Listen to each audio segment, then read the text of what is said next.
Hey, welcome to today's video Devo. My name's Jim, one of the pastors at Twin Lakes Church. I'm so glad you're joining me for the video Devo today. I have a question. Have you ever had a computer virus? Maybe ransomware. I have. It totally cripples the machine. It disables it. It's not able to function like it was designed. I'm sure you've had a similar experience of a virus or something.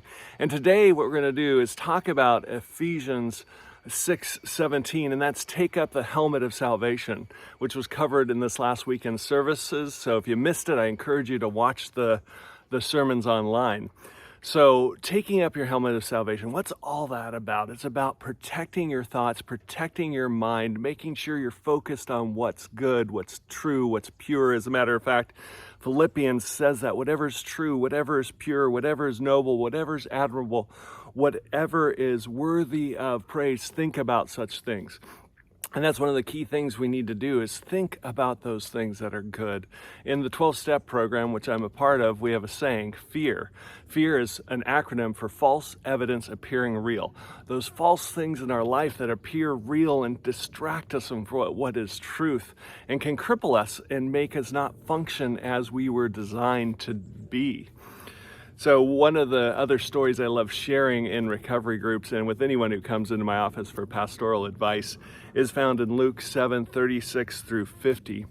It's the story of the woman who washes Jesus' feet with her tears and dries his feet with her hair and then pours perfume on his feet.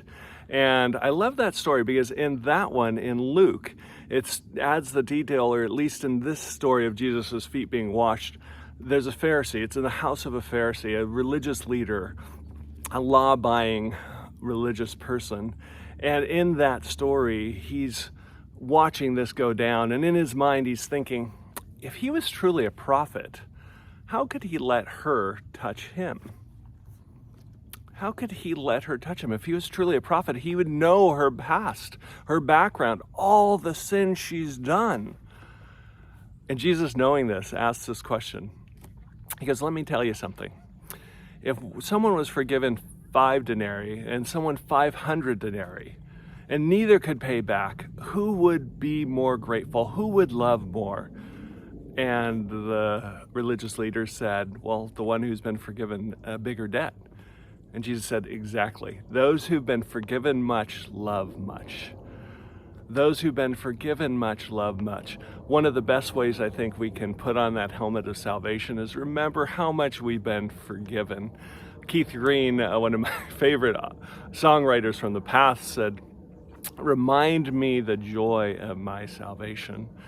And so that's my encouragement for you today. Go out, and as you're walking around, as you're doing your chores, as you're picking up the kids, as you're having a quiet time, remember the joy of your salvation. Remember what God has rescued you from.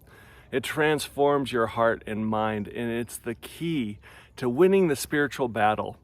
And that's why it came last, I believe. And in an army and in a soldier putting on his armor for battle, that would be what he'd pick up last, his helmet of salvation and then the sword. So this week, go out remembering that it's not by your power, but it's by God's mighty power that you stand and stand firm in his love and in his grace. Look forward to seeing you at church in the next weekend. God bless and have a great day.